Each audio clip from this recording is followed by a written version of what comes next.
Hello, everyone. Welcome to today's session, and thank you for joining us. Let me introduce myself. I'm Dr. Sumbali Jad, and I will be guiding you through your MRCG Part 1 preparation.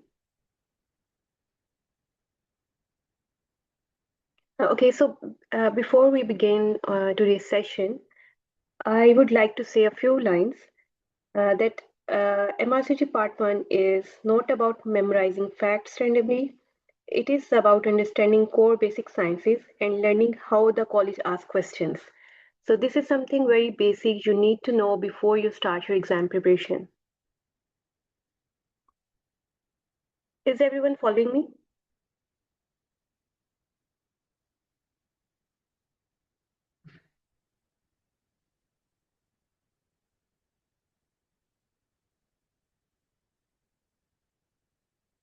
Okay, so I'm here not just to teach you content, but to guide you on how to think like the examiner, like the questions which come in your exam.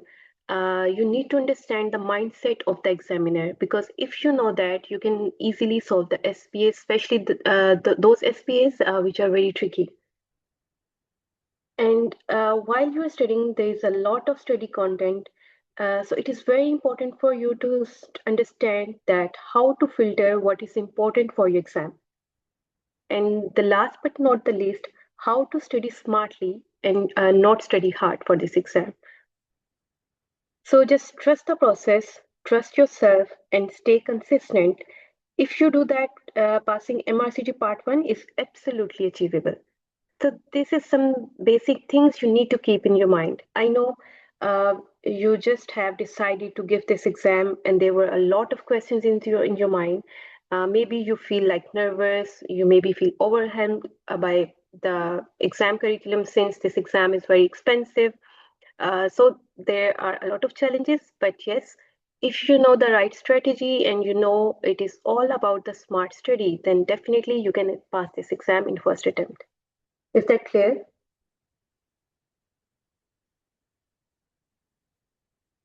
And one more thing, MRCOG is not about being the most intelligent person in the room. It is more about being consistent, disciplined, and focused in your exam preparation. You do not need to study 12 hours per day. Uh, 5 to 6 hours per day is more than enough for this exam. And if you are not doing any job, you can complete your preparation in 3 to 4 months time. And if you are doing a job, then 6 months is recommended for you. So what you need is daily progress, even it's just a few concepts done properly. So let's begin.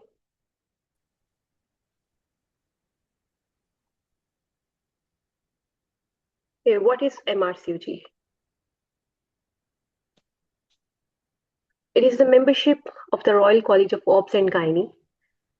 Basically, that simply means that if you pass all of the steps, which is part 1 exam, part 2, and part 3, there are 3 steps in the MRCG exam. And once you clear all of these steps, you will get the membership from the Royal College of Obs and Gynae London. And this is literally the global membership. That means this exam is highly, قلت لها highly عايرة ودوها صوت. أصلا هي عايشة في عزلة خلاص. could everyone please turn off their mic?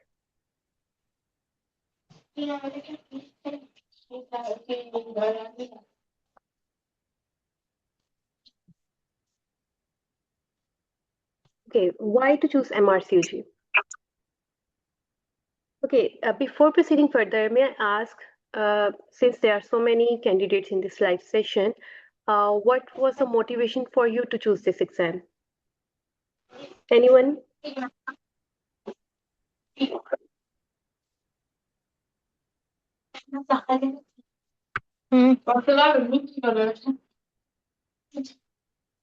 بالتاب بتاعي كمان.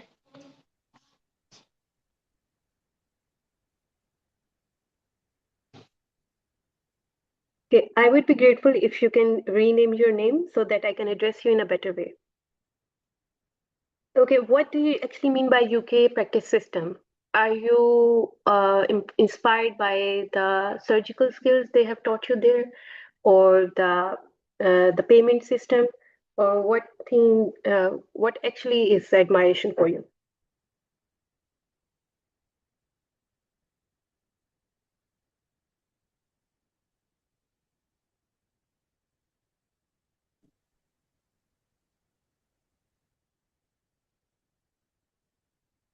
Well, overall, if you have your MRCOG, you can apply for the GMC registration and you can practice in the UK. You can earn high credibility in most of the countries, especially in the Middle East. MRCOG is highly recognized. You can also work at the senior level in all countries.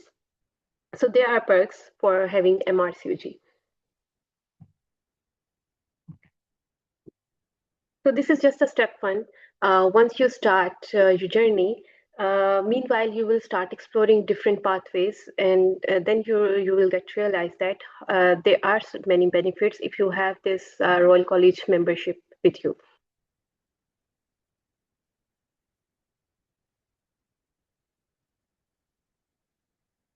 Sumbul, that's wonderful. That's what I did 5 years back. So that's a nice idea if you go with the MRCOG, because now what is the pattern over here in the UK, that the junior level posts are highly saturated.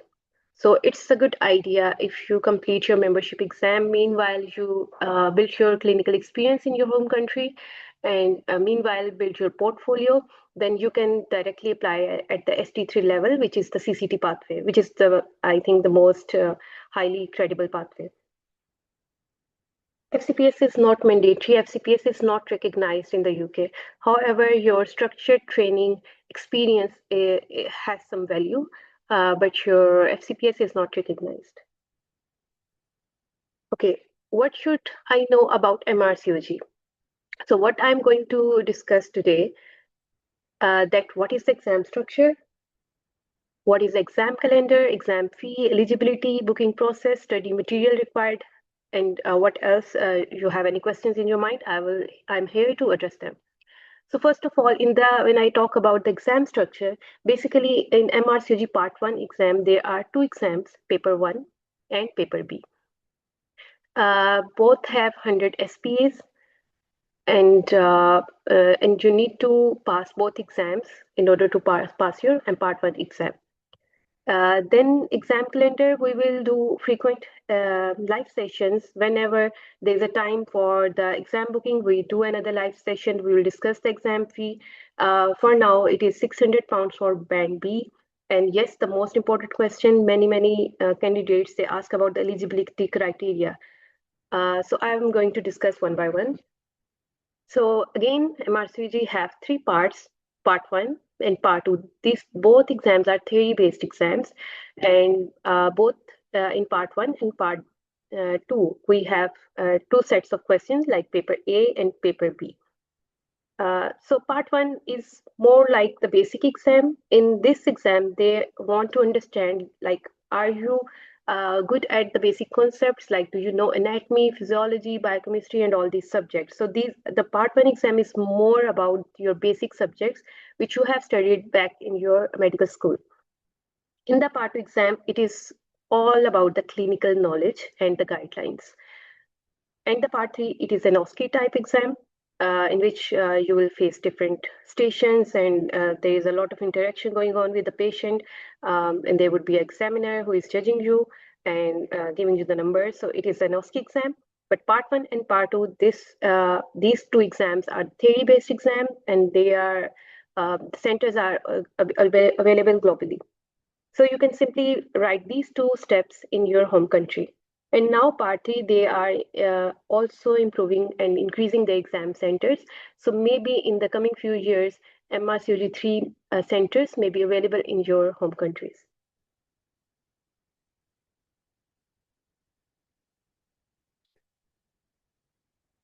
Okay, so the exam structure, it comprises of two papers. Paper 1, as I have told you, it has 100 SPAs.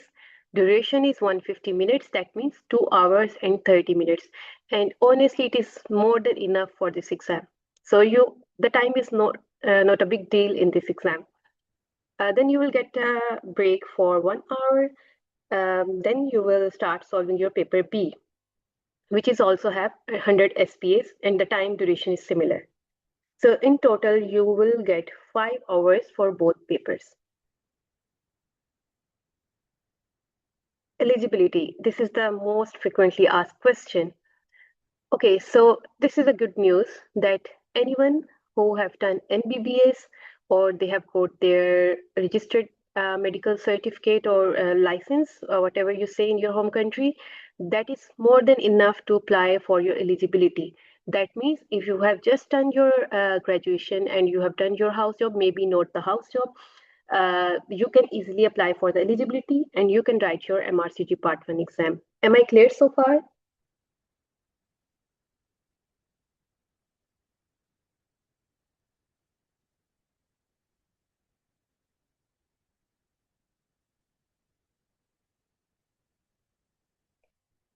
Dr. Ashna, I got your question. When you are applying for MRCG Part 3, you need to fill an assessment of training form. If your clinical supervisor, if they are able to sign that for you, you can apply for MRCG Part 3. And secondly, there are some criteria like they do assess you on the basis of some surgical skills, like have you done any C-sections, any instrumental deliveries, or there are many procedures in the obs and gynae. So that depends on your supervisor. If they can sign the form for you, you can apply and take your chance.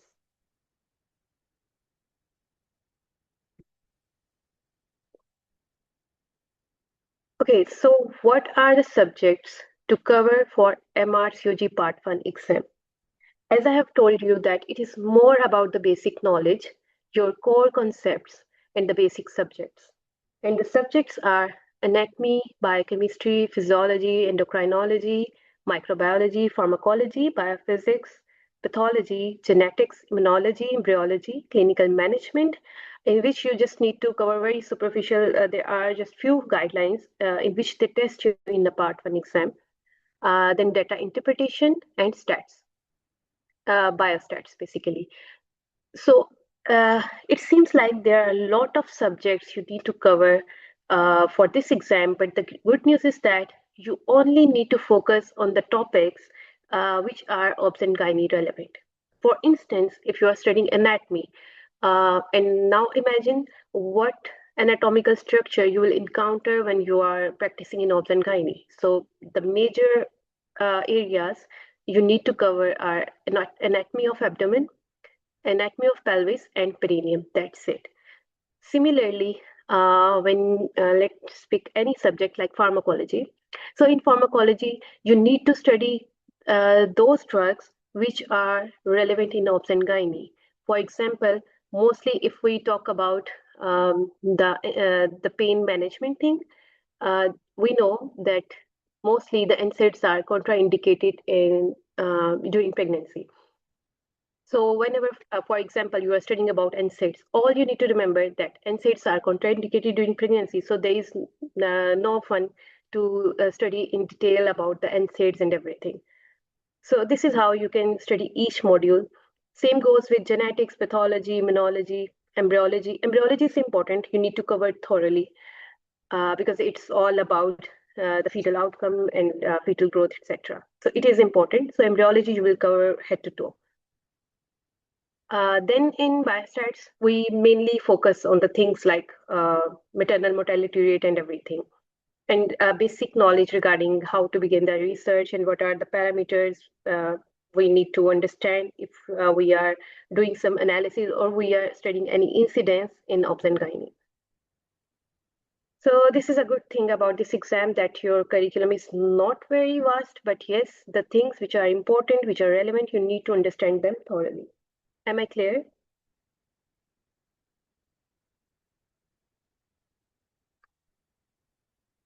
Is everyone with me? If you have any question, if you fail to understand anything, and if you want to repeat me any point, I'm here, I can repeat. Okay, now you know the curriculum, you know the exam structure, you have a bit idea about the eligibility and what is the exam fee. Now the most important thing is that from where you need to begin your exam preparation. What is your study material? What things you need to have in your hand to start your preparation. So for that, we recommend some books in which let me clear this for you. Uh, since this exam is SBA focused exam, the format is different. And what I would recommend, when you start your exam preparation, you need to have some basic concepts regarding all the subjects. That means you need to go through from the theory, so that I understand that we have studied these subjects back in our medical school, and this is something which we usually forgot. So you just need to revise your recap or fresh your knowledge, your previous concepts. And for that, we recommend two major books, which is Oxford Revision Notes and Essential Revision Guide. So these are the two books which are recommended by the RCOG for your theory. So it's all up to you. If you want to follow both books, it's your choice. And if you just want to focus on one book, that is also fine. But one thing I want to clear that these books are not revised like for last 10 years. So there could be mistakes both in Oxford or maybe Essential Revision Guide. So be careful while studying these books. Then the next thing is that once you have studied theory, you refreshen your knowledge, your concepts, and now this is the time when you start practicing SPAs, which is the key to pass the exam. Honestly, the more you revise the SPAs, the more are the chances for you to pass the exam in first go. So what are the recommended books? I would recommend when you are studying theory, start with 550 SPAs by Catherine. Why I'm referring to this book, because this is classically a theory focused book, you may say. So it would help to solidify your concepts and your theory. Then we have SPAs by Ankush, then get through SPAs and end users, and also you can go through with Pass MRCOG. That is also a wonderful book. In Pass MRCOG, why I like that book, because in that book they have mentioned the SPA, they have written the answer, and they in the explanation they just make some bullet points. So that is very easy for the quick revision. While studying for the theory from the theory book, I'm repeating this again. Uh, Maybe you are following Oxford or Essential Revision Guide. Alongside with that, you can study Catherine or Pass MRCOG. So this combination would definitely solidify your basic concepts and your theory. Then for random practice, you may go with the end user and the rest of the books. It's all up to you.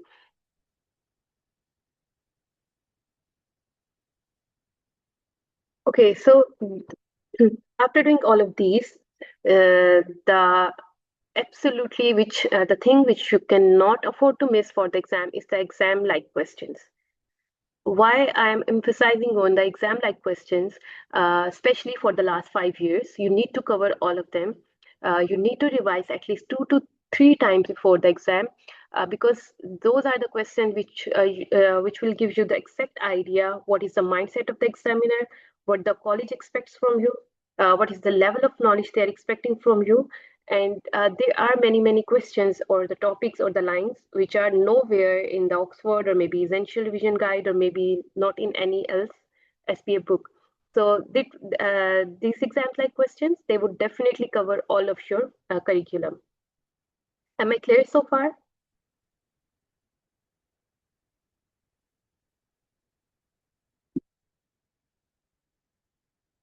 Why I'm spending too much time on these slides, because I just want to make sure mindset. Like I know this is your day one that you have decided to take this exam, and you must be overwhelmed. So these are the things which help to just channelize your thoughts and maybe give you some confidence that it is absolutely a doable exam. Okay, for now, what steps? Okay, there are two things. Whenever you are giving any global exam, there are always two challenges. One challenge is how to study for the exam and to study for the exam. And the second thing is to book the exam. So these are the two challenges. So you need to work parallel. So while studying for the exam, there are a few things you have to check on regularly. The first thing is first, you need to start your exam booking process for now. What do you need to do is to make an RCOG account on the RCOG website. This is your very first step for the exam registration. Then you need to apply for the eligibility. Then you need to submit the expression of interest. For instance, if you are willing to sit in the June exam, you need to submit the expression of interest that you are planning to sit in this exam. And why this step is important? Because they will shortlist you on the basis of your expression of interest, and on the exam booking day, they will send you the booking link. Then when the seat booking open, then you need to book the exam, and you need to get your slot. So these are the things which will be going on parallel. Okay, why candidates fail MRCOG? So what we have observed so far, the people who failed MRCOG-1 exam, on talking to them, we came to know that they don't have any clear roadmap. Candidates don't know what is high yield. And what does high yield mean? That when you later on when you start solving past recalls, you will get an idea. There are a few topics which are colleagues' favorite, and they kept on asking questions, maybe different questions, but from the same topic. So those are the high yield topics. For instance, if we talk about just anatomy, it is a very vast subject, and it is not possible for anyone to retain all the anatomy from abdomen, pelvis, or perineum maybe. So yes, you should read all the topics, but what you actually need to remember or memorize is the high yield topics. So if you know that, you can save a lot of your time, and this is the very first step for your smart strategy. Then the MCQs without expert feedback, they have repeated mistakes, and they don't know, they were not aware about their mistakes while they were solving SPAs. And anatomy taught as text, not visual concepts. Anatomy plays a major role in your part 1 exam. There are many questions, maybe 20 or 25 you may get in your exam from anatomy. So anatomy is all about the visual concepts and the visual memory, because it is not possible to just memorize or cram the text for anatomy. So every subject has their own style to study. There were no structured revision system for them, and there would no mentor support. So one thing I want to endorse, that MRCOG Part 1 failure is not about intelligence, it's about the guidance and the right strategy. And what successfully candidates do differently: they follow a structured exam focus plan, they practiced and guided SPS daily, they learn anatomy visually with expert explanation, they get continuous mentor feedback, and they consistent with the daily accountability. And what we usually provide to our students, we classically start from the high yield focused preparation only. Then we work on concept-based live teaching sessions in which we teach those high-yield topics in a detailed way, so that the students may have the wonderful concepts regarding that subject, and they can easily solve any SPAs, or not only just SBAs. While studying from different books or practicing SBAs or the recall, they are able to detect any error in the recalls. Then there will be strong anatomy with diagrams and the full mentor guidance till exam day. So before we proceed further, I just want to give an overview like how we teach our premium students. What our premium students will get, they would get live plus recorded subject-wise sessions, high-yield structured classes following a detailed schedule. So once the students start exam preparation, we will provide them with a daily mini schedule so that they can remain consistent in their exam preparation. Then studies tools like smart daily study planners, mini schedules, updated recalls library, subject-wise and year-wise recalls. Then exam preparations, at the end of each module, you can solve the subject-wise mock exam, and at the end of your exam preparation, you will get 3 major mock exams.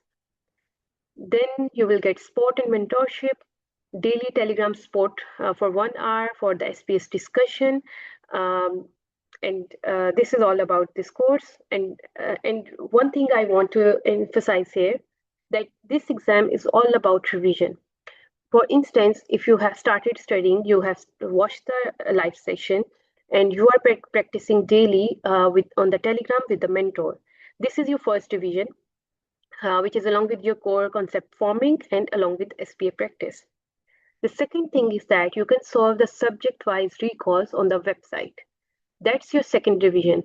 Third is that when you are solving those recalls books by yourself. So this is the 3 times revision while just first time studying the module. And at the end, and when you start revising your whole curriculum, that would be your fourth or fifth revision maybe. So now imagine you have revised everything 4 to 5 times at least.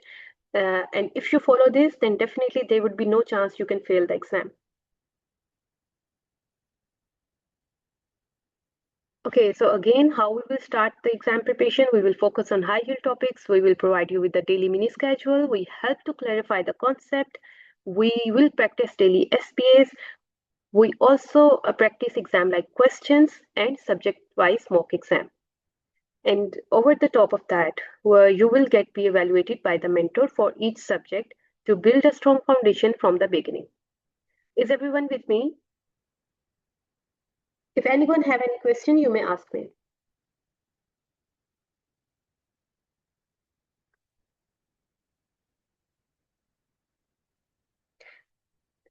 Sneha, if you get the right mentorship, the right guidance, the right study material, yes, definitely you can pass the exam, and this is more than enough.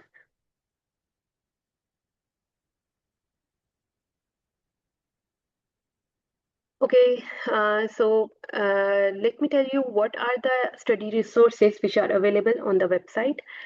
The schedules are there.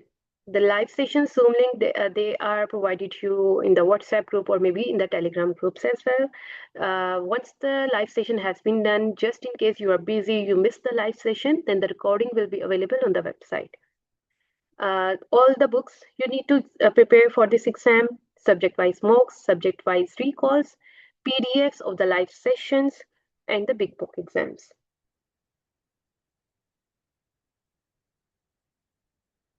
Okay, so till now we have studied the very basic things like how to start the preparation, what things you need to have in your hands.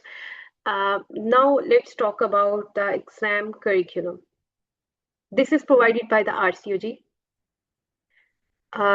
Okay, I need everyone's attention because this is something you need to understand thoroughly before beginning your exam preparation. So what is there in the RCOG curriculum? They are knowledge areas up to 15. So knowledge area 1 to 15, that means these are the knowledge areas in which they are going to test you. Okay, the clinical skills and teaching and research, this is, and the core surgical skills, these are way more important for the Part 2 exam. In the Part 2 exam, these are the knowledge areas in which they are testing more. Okay, and I have highlighted the areas, the knowledge areas which are relevant for your exam, and particularly I have highlighted the anatomy one.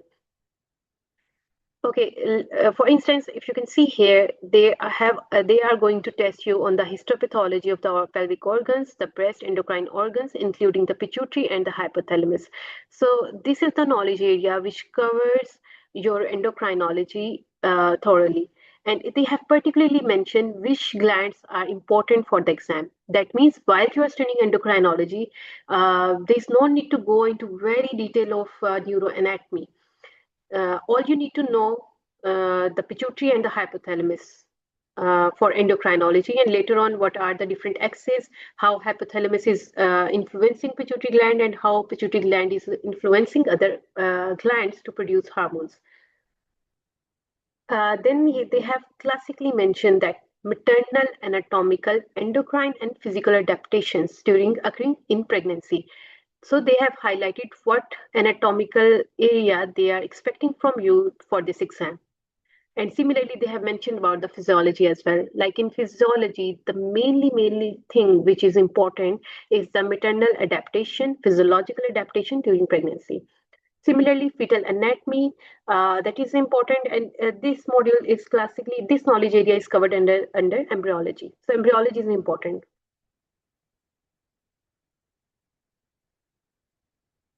Here, they have also highlighted in the knowledge area 8, which is management of delivery, that you should be able to understand female perineum and principle underlying the management of perineal repair. So the anatomy of perineum is important. Anatomy of female reproductive tract, including understanding the changes at puberty and at menopause. So they have over and over again, they are, if they have mentioned anywhere about the anatomy, they are asking about the anatomy of maybe abdomen, pelvis, and perineum. Here again in knowledge area 14, they have mentioned about the surgical anatomy of abdomen and pelvis. Then the structure of bladder and pelvic floor and their innervation. This is important because it has a high yield relevance, clinical relevance with the obs and gynae practice.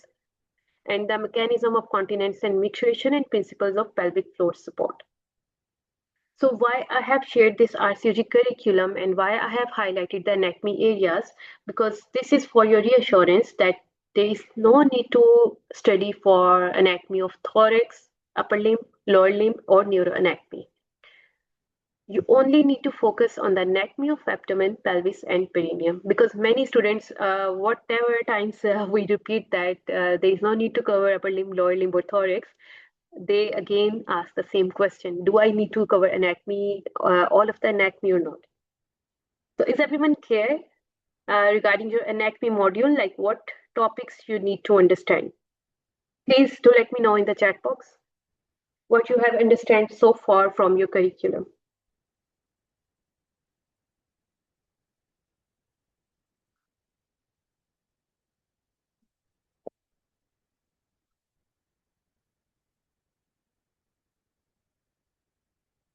Is everyone with me?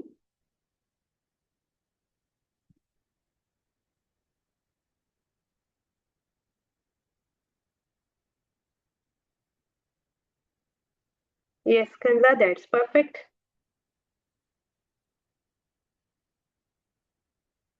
Now let's begin the teaching topic for today, which is anatomy, pelvic anatomy.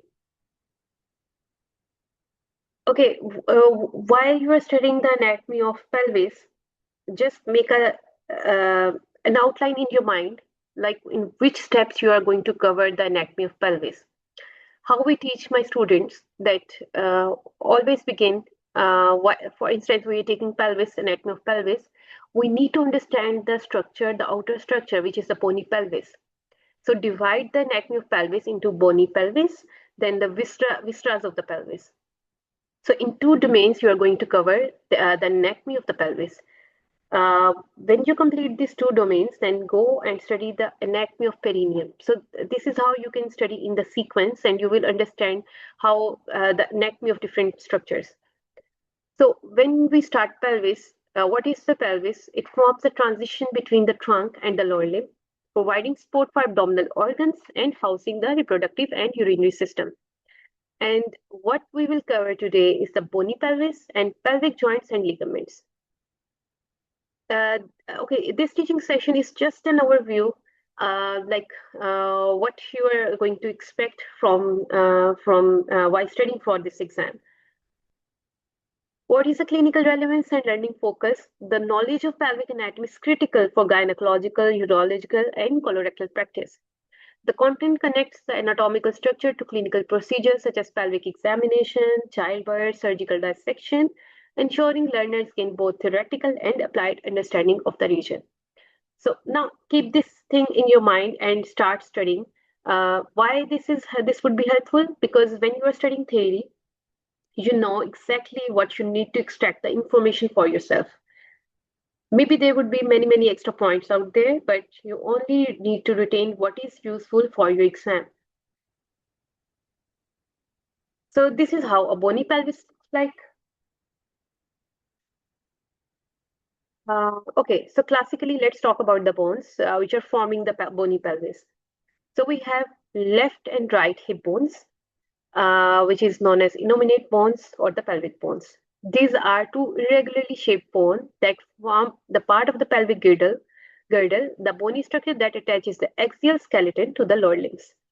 So this is your bony pelvis. The hip bones have three main articulations.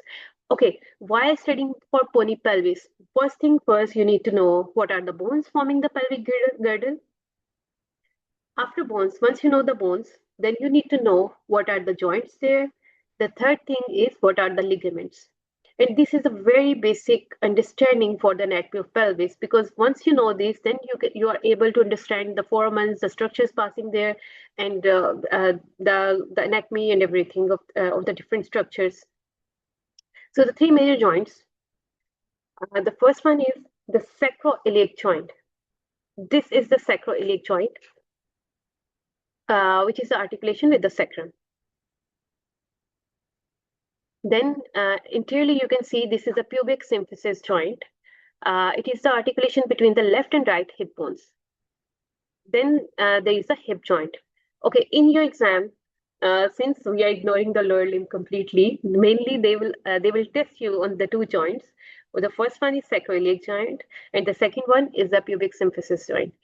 Okay, what maximum they would ask you from these joints is what is the type of this joint? And while I have asked this question, it is your task when you start studying, you need to find the answer. What is the type of sacroiliac joint and what is the type of pubic symphysis joint?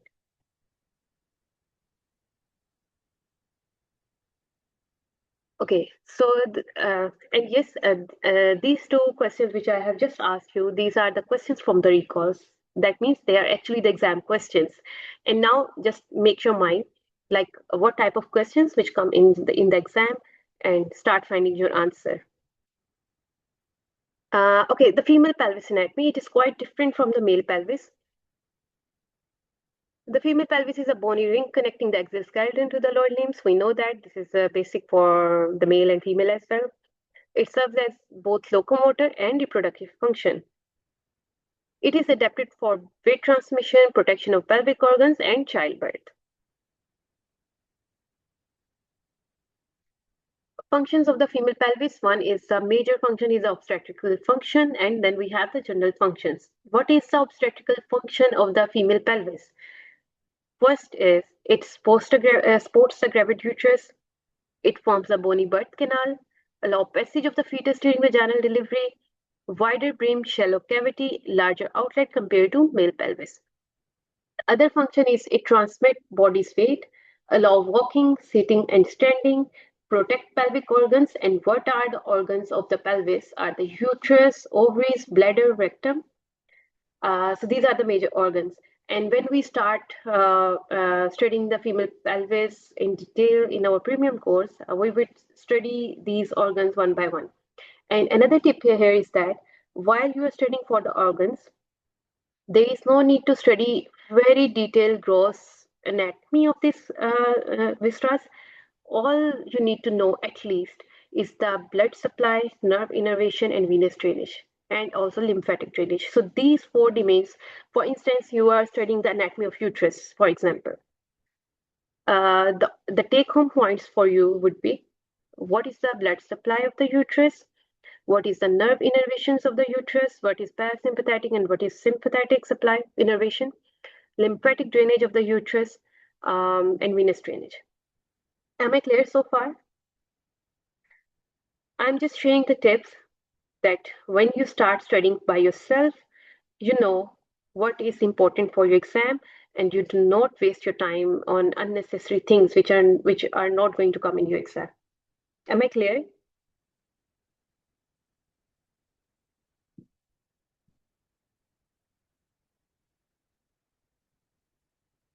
Okay, so this is a diagram. Here you can see how the bony pelvis is supporting the pelvic viscera, again, which classically includes uterus, bladder, rectum. Bones of the female pelvis. Now let's talk about the innominate bones.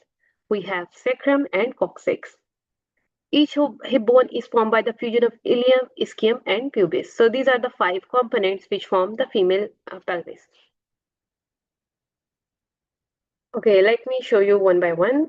Let's talk about the ileum. Here you can see in the pink color, this is the ileum bone. Okay, another tip here is that don't go in too much detail of the anatomy of each thing. Uh, as far as the anatomy is concerned, the mostly question comes from the blood supply, nerve innervation, lymphatic drainage, etc. Yes, you should, but you should have the basic orientation that how the things are going to happen. So for the bony pelvis, you just make your concept. Don't memorize these points, but have a good concept regarding the hip bone and the bony pelvis. Why we are focusing, what are the important points you need to know for your conceptual purpose is the important landmarks which are involved in this bone. Ilium have the important landmark is iliac crest, interior superior iliac spine, interior inferior iliac spine, posterior superior iliac spine, posterior inferior iliac spine, iliac fossa on the interior surface. And now, why these important landmarks? At least you should familiar with this term. For example, if you are studying anatomy and some word came that iliac crest, at least you should know uh, where exactly is the iliac crest. So this is the topmost part of the iliac bone. This is now known as iliac crest. And why you should be familiar with this word? Because when you are studying the course of different arteries, nerves, or something, or maybe some injuries or the level of vertebra, we are talking about any anatomy of any the course of any artery. If this word comes in the way, you know where exactly it is. Clinical relevance, anterior spherical spine is used for surface anatomy, iliac crest for bone marrow aspiration. However, bone marrow aspiration is not relevant for your exam. You need to know about the anterior spherical spine or iliac crest. Then we have the second bone, ischium. It is a thick, strong lower posterior part of the hip bone. The key landmarks you need to, at least you should be familiar with, is the ischial tuberosity and ischial spine. Why ischial spine is very important because it holds a critical obstetric landmark. Ischial spine help us to determine the station of the head of the fetus. So that's why you should be at least able to understand what is ischial spine, where exactly it is located.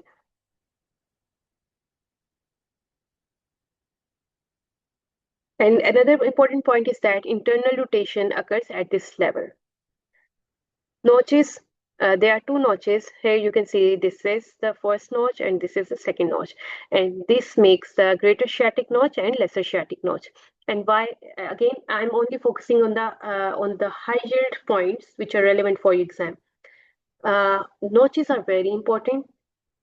Both greater and lesser sciatic notch. And why it is important? Because with the help of ligaments, I'm going to tell you what are the ligaments of the pelvis.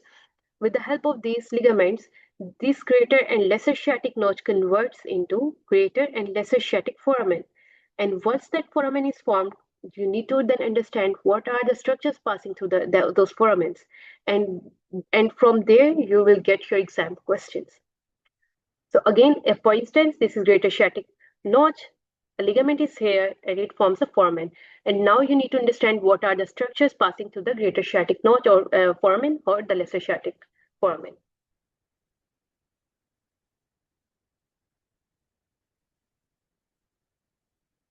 Okay, here is another foramen, which is obturator foramen. So there are three foramens in total. Obturator foramen is quite easy and the contents are also quite easy, so you will not find this topic difficult.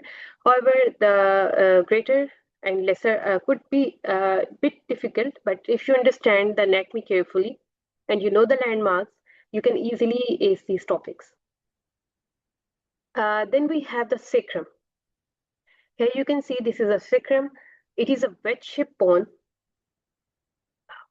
formed by the fusion of 5 sacral vertebrae. I'm repeating, it is formed by the 5 sacral vertebrae, not 6. What are the important features and why we are studying sacrum? Because it would help help us to understand the different diameters of the female pelvis, including inlet, mid cavity, and outlet. And over the top, as you can see here, here we have sacral promontory, which is present on the upper border of the sacrum bone. Sacral promontory forms the upper anterior margin. It has concave anterior surface, rough posterior surface. It has lateral alas, two wings. Obstetric significance is that sacral curvature influences labor mechanism.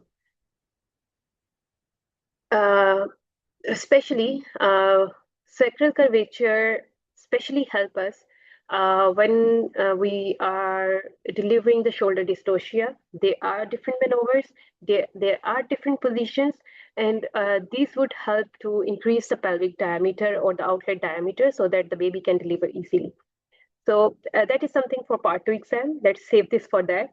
For now, just have an idea. Then we have coccyx, as you can see here in the red color. This is the vestigial tailbone formed by four fused vertebra. It helps during labor, coccyx, and it moves backward. Again, this coccyx also plays an important role when we are delivering shoulder dystocia. Because if we want to increase the diameter, we switch the position of the mother, then definitely the head would come out easily. The shoulder would deliver easily. Increases in anterior-posterior diameter of the outlet. This is a point I want to highlight. Okay, for now we know we have total 5 bones. Let me repeat them. We have ilium, ischium, pubis. Then we have sacrum and coccyx. So we have total 5 bones in the bony pelvis. Joints, I have already discussed that. We have 2 sacroiliac joints, one on the right side, one on the left side.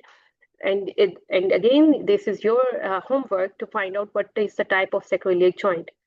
Then we have one symphysis pubis, and your homework is to find out the answer, what is the type of symphysis pubis joint. Then we have a sacrococcygeal joint as well, which is a hinge joint. Okay, the answers are written over here. Okay. Sacrococcygeal joint also helps to increase the mobility during labor. Then we have ligaments.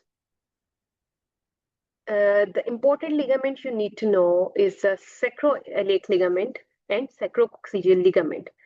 These two ligaments yields very importance. Why? Because these are the ligaments which are going to convert the notches into foramen. And what is the function of these ligaments? Why the nature has created them? Because the pelvic joints are stabilized by ligaments. Okay, so the important ones are the sacrotuberous, sacrospinous, and yes, they convert sciatic notches into foramen. Okay, for now we know the bones, the joints, and the ligaments. Just have an idea that what are these things, where exactly these are. And once you know that, now we need to understand the anatomical division of the pelvis, which we usually classify for the obstetric purposes. So we classically divide the pelvis into 2 types. One is the false pelvis and one is the true pelvis. Now it's your job to understand that from what landmarks you will classify it as false pelvis and from what landmarks of the bony pelvis is the true pelvis. And now here is the importance of why we have studied the anatomy before, why we were talking about the bones again and again, because that would help us to classify the pelvis into false or true pelvis. And secondly, we know the diameters of the pelvis. So pelvic brim, here you can see in the highlighted area, this is the entrance of the pelvic cavity itself. So it is the inlet, which is known as pelvic brim. So above the pelvic brim, please don't consider this as a flat picture. For anatomy, always consider about the 3D structure. So it is a 3D structure. Above the pelvic brim, it is formed by the iliac flaring. As you can see above is the iliac bone. It supports abdominal viscera, no direct obstetric importance, used for external pelvimetry. What is external pelvimetry? Okay, why it is important? Because when the patient came to your clinic and she's in the labor and you want to assess the station of the vertex, at that very moment, you will do some maneuvers. You will check the head of the baby. Is it in the abdomen or not? So at that very moment, you will there is a palm test in which you put your 5 fingers on the lower part of the body, on the lower part of the abdomen, and you will assess the head of the baby.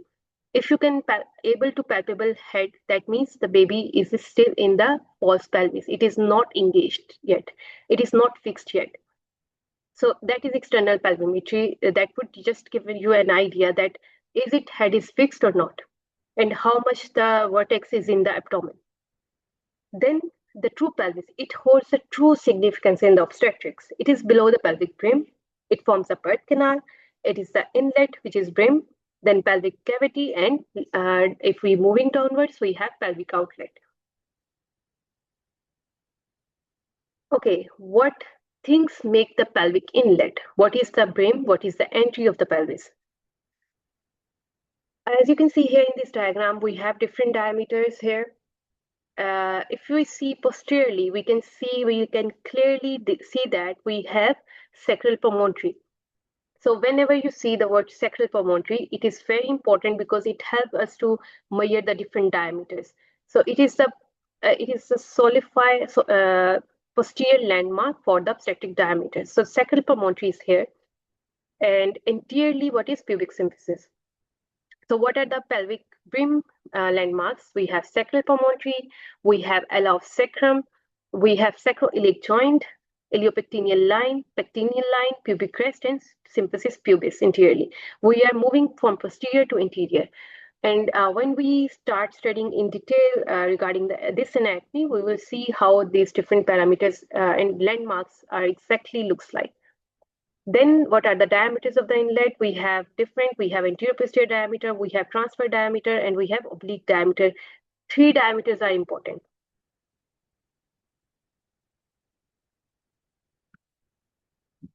Then moving downwards, we are in the pelvic cavity. It extends from pelvic cavity is the midway between the inlet and the outlet. Inlet, we know it is above the pelvic brim. Okay, what is the shape? It is cylindrical or rounded. Boundaries, again, we understand that posteriorly what is anterior, again, anteriorly would be always pubic symphysis. Posteriorly is the sacral hollow, lateral is the soft tissues. And one important thing in pelvic cavity, all the diameters are equal. That is roughly around 12 centimeter. In outlet, the interior posterior diameter, this is the interior posterior diameter. The lower border of pubic symphysis to the tip of coccyx. Then we have transverse intertuberous diameter, then obstetric outlet. Just have an idea like what is inlet looks like, what are the different, what points you need to remember. It's the diameters of the inlet and the landmarks. Then the diameter of the pelvic cavity, the true obstetric cavity, then the outlet. So all 3 diameters you need to understand, and the major one is the anterior posterior, oblique, and the transverse diameter. Is everyone with me? If you have any questions, you may ask me.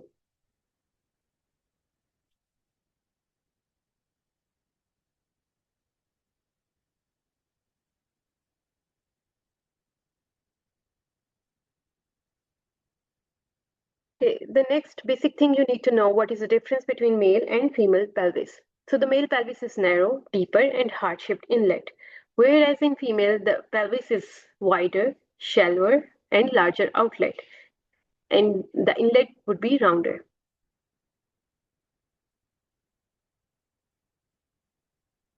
Okay, so what are some complications or the clinical correlates? If there is contracted pelvis, that is, the pelvis is narrow, that might lead to obstructed labor. If the ischial spines are prominent, then there could be arrest of descent, the vertex would not come down, and ultimately leads to failure to progress. Reduced sacral curvature leads to poor rotation. Narrow pubic arch may leads to shoulder dystocia risk. Coccygeal fixation may leads to outlet obstruction. Okay, these are the key points. For ischial spine, you need to know it is used for the station reference. Obstetric conjugate, it is a critical inlet diameter. Bispinous diameter, which is between the two spinous processes, is the narrowest pelvic diameter. And how you will utilize this information. For instance, in your exam, they would ask you what is the narrowest pelvic diameter. So your answer would be bispinous diameter is the narrowest diameter. Coccyx mobility increases outlet. Female pelvis is functionally reproductive. Okay, before we begin our SPA, I would like to share some tips like how you can solve the SPAs. First of all, whenever you are encounter any question, even start practicing this while solving your SPAs with time. So, for example, you are studying an SPA. So, what should be your approach? You need to understand the question and how. Sometimes the question might be different, and the statement would be different, the scenario would be different, but the question is altogether different. So that's why it is always important to study the last line of the question always. Let me give you an example. For instance, they have given you a scenario that a patient is in labor. She have a prolonged obstetric delivery, and right after delivery, she was facing some problem. She was having foot drop. So this was a scenario, and they might ask you the question directly: what is the nerve roots which are affected? So now your job is to diagnose what is the condition.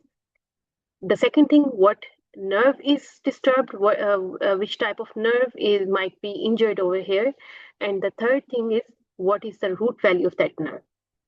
So this is how you're going to memorize while studying theory. You need to highlight these points. For example, you're studying any nerve, you need to know its name, you need to know its root value, because sometimes they just directly ask you the question regarding what nerve is affected. Maybe they will ask you what is your diagnosis, or maybe they will ask you what is the root value.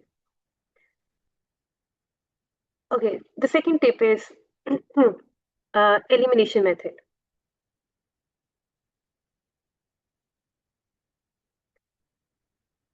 Elimination method is the removal of incorrect options. That means, for instance, if you are not sure about the answer, what you can do on the basis of your prior knowledge, you can start simply eliminate those answers which are absolutely incorrect. And at the end, you might left with only two options, and now you need to just assess those two options and select one. In sometimes by elimination method, you just eliminate all the options, and at the end, you are left with only the correct answer.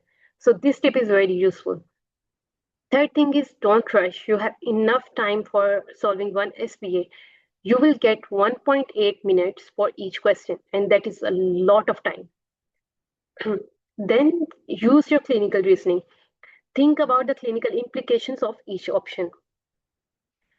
And the last is the practice. Practice is the ultimate key to pass the exam. And I'm repeating this again, the more you revise, the more are the chances for you to pass the exam in first go.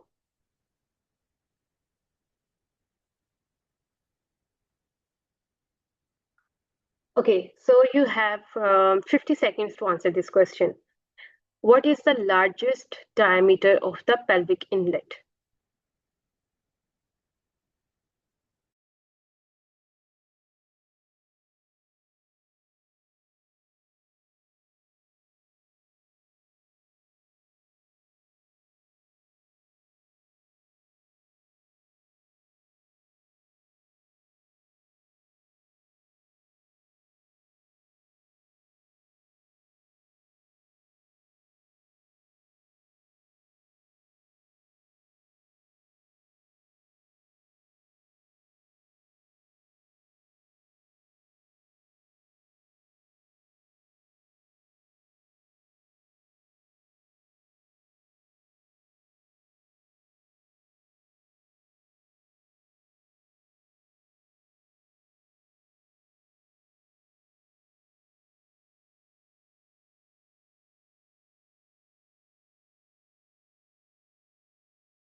Very well done. B is the right answer. In standard gynecoid pelvis, the major diameters are as follows. We have transverse diameter, we have oblique diameter, and anteroposterior diameter. The transverse diameter is roughly around 13 to 13.5, which makes it the widest diameter in the inlet. Okay, I wanted to give you a tip over here when you are solving question. What tip I have given you, that read the question carefully. For instance, it seems like a very simple question, that it is a very question, that what is the greatest, largest diameter of pelvic inlet. Sometimes what happens, you just rushing in solving the SPAs and you ignore the fact, are they asking about the inlet, outlet, or the mid cavity? So these are the silly mistakes you will do in the exam. Sometimes what happens, they will ask you about all of the followings are true except. That means they are asking about the negative option. Sometimes there would be a big paragraph and they just distract you here and there, and at the end they just simply ask you what is the blood supply of that particular organ. So that's why it is always a good idea, if you find a big paragraph, then just first focus on the last line, that what exactly they are asking about the question, and then read the paragraph. So this would help to reduce those silly mistakes.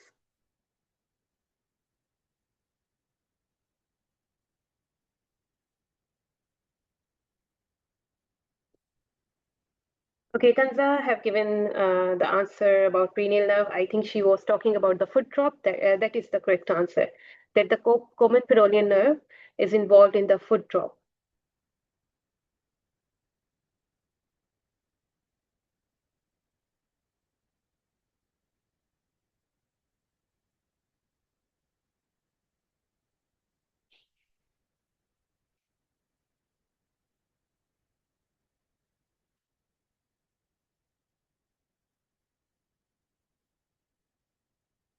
Okay.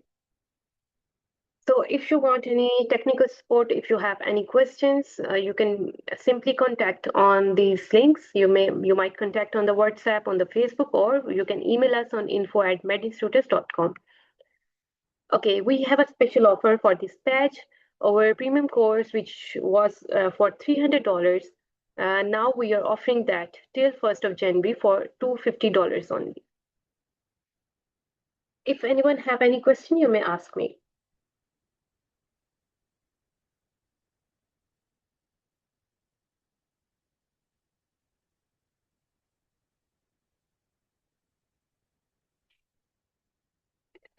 Okay, so by the end of this session, I just wanted to say, if you are sitting here today preparing for the Part 1 exam, or you have decided to take this exam, it already means you are serious about your career and willing to put in the effort. And that itself is a big achievement, I say. So again, I totally understand the doctors feel overwhelmed when they start MRCOG and they think the syllabus is too vast, anatomy is too difficult, or they are too late to start. So let me reassure you, you are not late and you are not incapable. All you need to know is the smart strategy and the right strategy to ace this exam.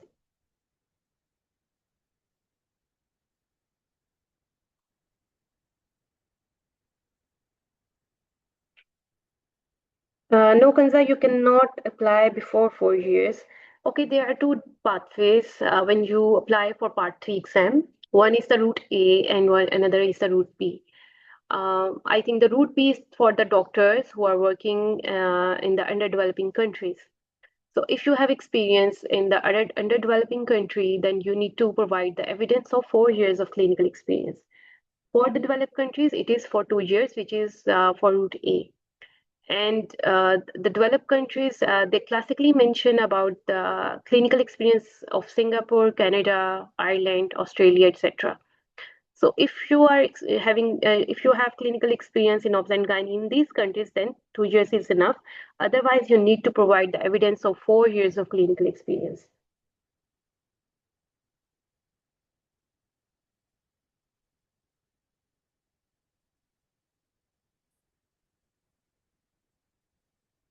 No problem. Thank you so much, everyone, for bearing with me so far. I know the pelvic anatomy is a bit dry subject, But with practice and with your revision, definitely it would be no more a big deal for you.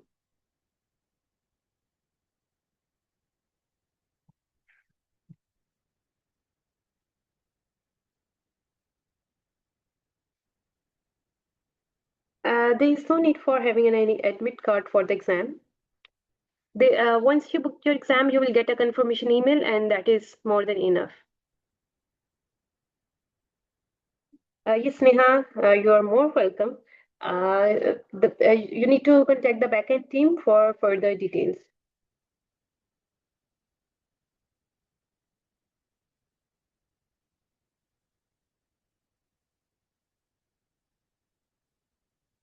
Yes.